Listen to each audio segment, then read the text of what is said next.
I always thought I had a handle on life.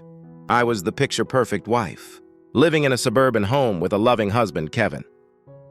We've been together for 5 years, and everything seemed as smooth as it could get. Kevin was everything to me, thoughtful, hardworking, and deeply committed. We had a relationship that others would envy. But as with any marriage, things started to feel predictable. Routine set in, we knew each other's schedules down to the minute. And while there was still love, something was missing. Then came Alex. Alex had been Kevin's best friend since they were kids.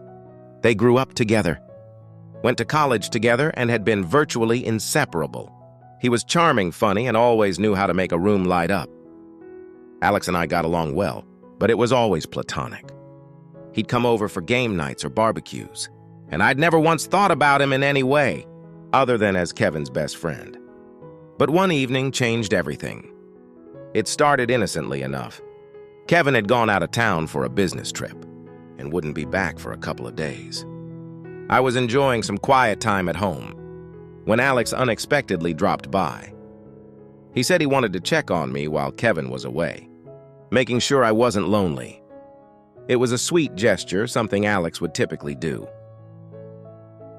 We sat in the living room chatting about trivial things at first: work, hobbies, mutual friends. But as the evening wore on, the conversation shifted.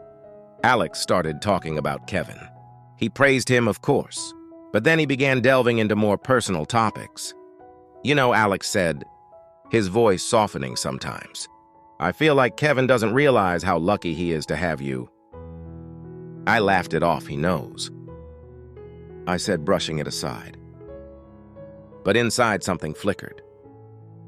I couldn't explain it, but the way Alex was looking at me felt different.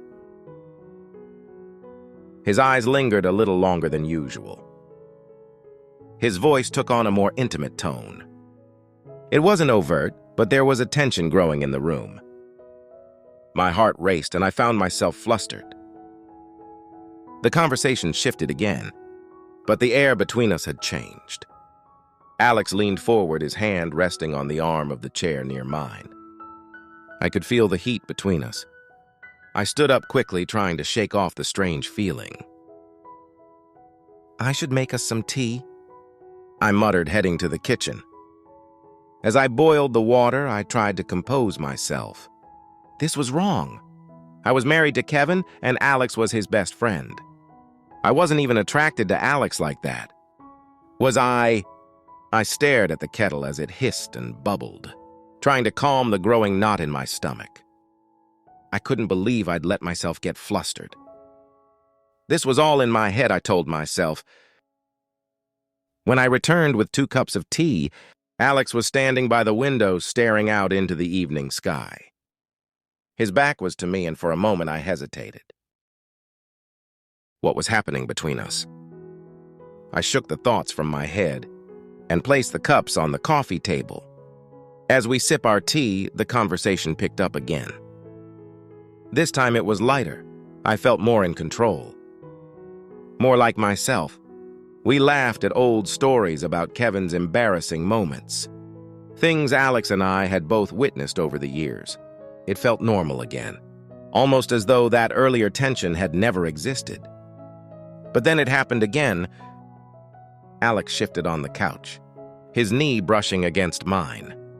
I didn't move. It was subtle. A small gesture, but in that moment, it felt like a boundary was being crossed. The silence between us grew heavy. "I didn't mean to make you uncomfortable earlier," Alex said, suddenly breaking the tension. His voice was low and sincere. "It's just, sometimes, I wonder what life would have been like if things had been different."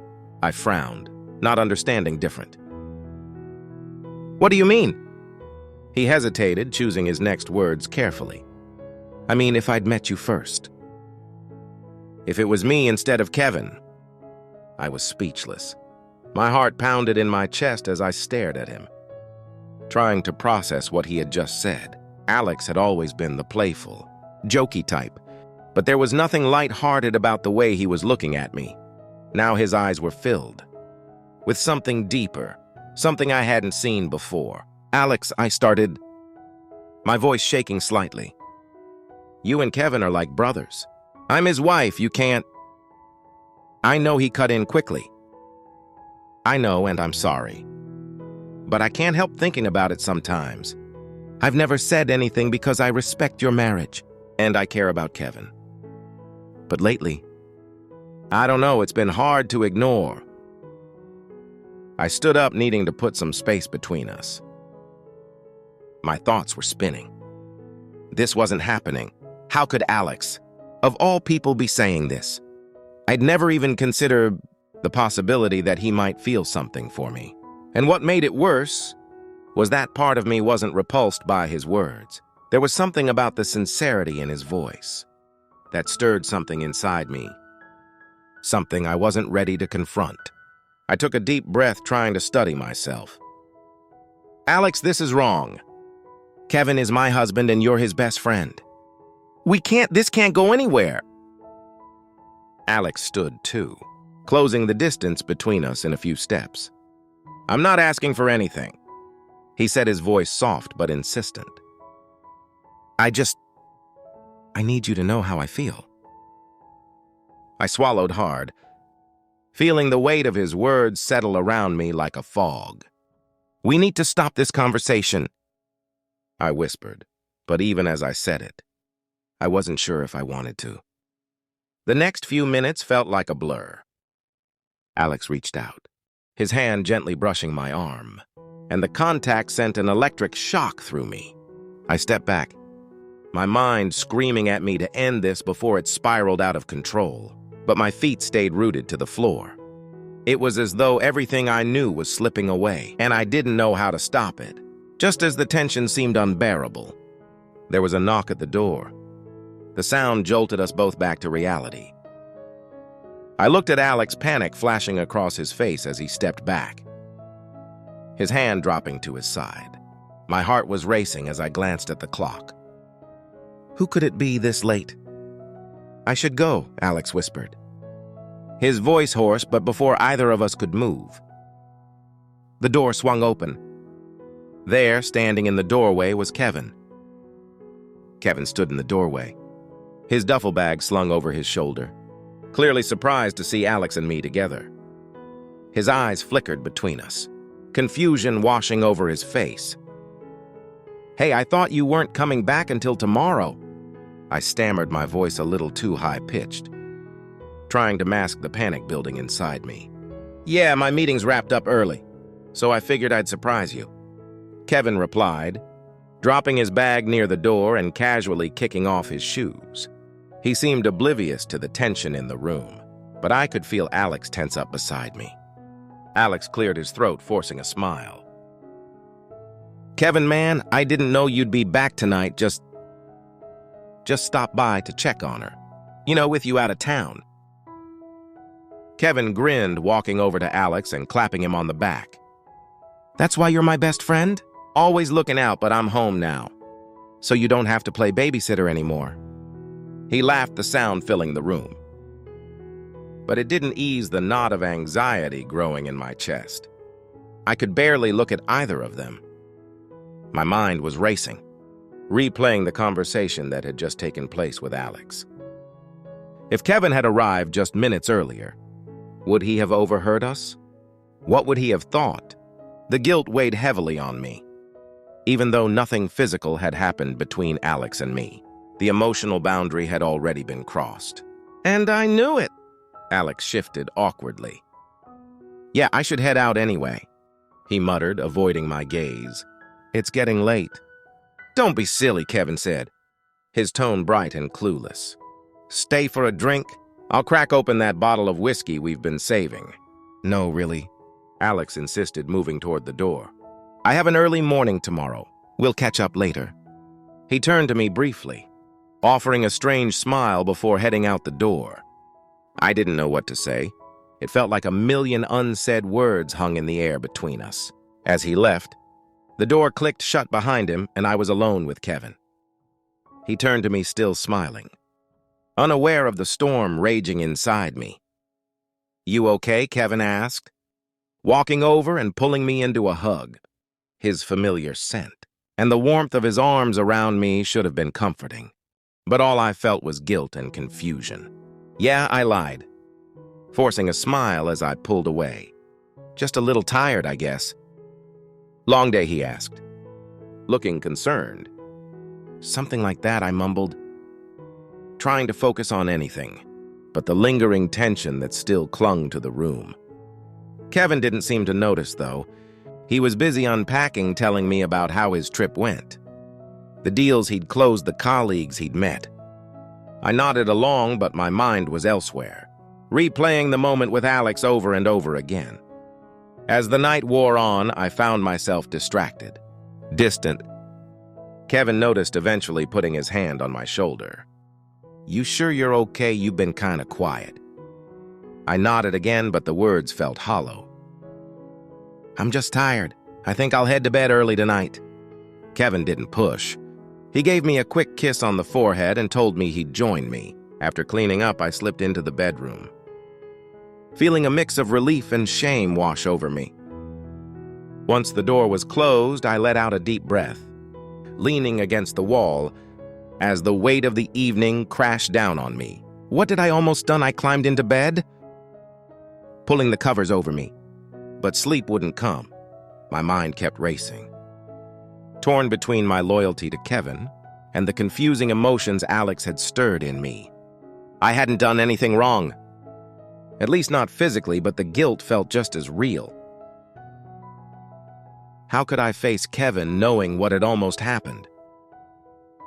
After what felt like hours, Kevin finally came to bed. He wrapped an arm around me, his breath steady and calm as he drifted off to sleep. But I lay there wide awake, staring at the ceiling, feeling like I was living a lie. What was I supposed to do now? The next morning came too quickly, and I hadn't slept much at all. Kevin woke up in his usual upbeat mood, completely unaware of the inner turmoil I was going through. He kissed me on the forehead, grabbed his coffee, and headed out for a run, leaving me alone with my thoughts. I needed clarity, but it felt impossible to think straight. All I could focus on was Alex, his words, his touch, the unspoken feelings between us. I had never expected to be in this kind of situation. I loved Kevin that much, I knew. But something had shifted inside me.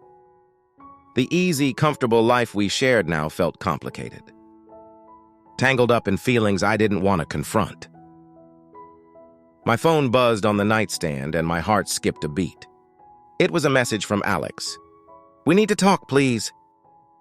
My hand shook as I stared at the screen. Should I respond? Could I even face him after what happened last night? But a part of me knew that leaving things unresolved would only make it worse. I couldn't keep pretending nothing had changed. Later that afternoon, while Kevin was out, I met Alex at a nearby park. It felt like the safest place. Public neutral. As soon as I saw him, the weight of what we had shared hit me again. He looked just as torn as I felt, his face serious, his usual ease gone. "Thanks for meeting me," Alex said, his voice low. I nodded, not trusting myself to speak. We sat down on a bench, the autumn air cool against my skin. For a few moments, neither of us said anything. The silence felt heavy, charged with everything unsaid between us. "I don't want things to be weird between us," Alex finally said, breaking the silence. "But I also can't pretend I didn't say what I said.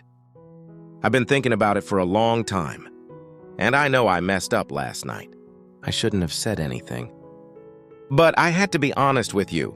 I stared at the ground, my emotions swirling inside me. "Alex, this can't happen. You know that, right? We crossed a line." He nodded, his expression full of regret. "I know I didn't want to make things harder for you or for Kevin, but I couldn't keep it bottled up anymore." I sighed, running a hand through my hair.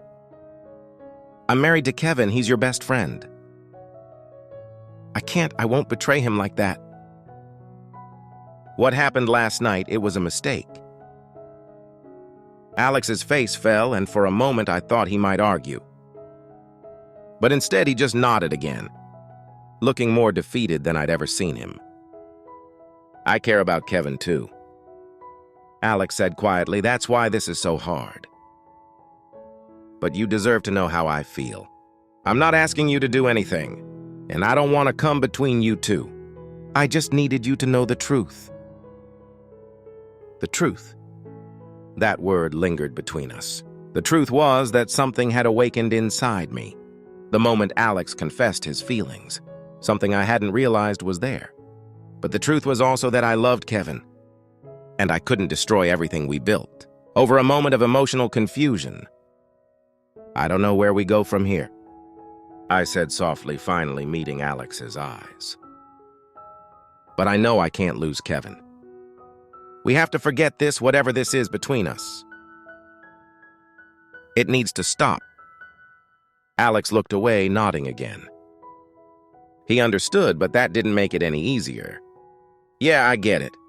I'll keep my distance for a while. Give you space. I don't want to hurt either of you. His voice cracked slightly, and I could see how much he was struggling with this. I don't want to lose you as a friend either, I said, my voice barely above a whisper. But things can't go back to the way they were. Not after this. I know, he said, his eyes filled with sadness. I'm sorry for everything with that. We sat in silence for a long while, both of us coming to terms with the fact that our friendship, and everything it had meant, was changed forever. That night, as I lay next to Kevin in bed, I realized that I couldn't keep holding on to what happened with Alex. I had made my choice. My marriage was what mattered most, and I wasn't going to throw it away over a fleeting moment of temptation. Kevin didn't know about any of this, and I decided then that he didn't need to.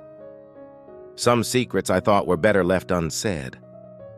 But even as I made that decision, I knew that things between Alex and me could never be the same again. The lines had been blurred, and while no physical affair had taken place, the emotional weight of what almost happened would linger. In the end, I told myself this was the right decision. I loved Kevin, and I wouldn't let anything or anyone come between us. Not even Alex. As I drifted off to sleep, I tried to focus on the future, on rebuilding the life I had with Kevin. But deep down, a part of me knew that no matter how hard I tried, the memory of that night, the night Alex almost crossed the line, would never fully fade away.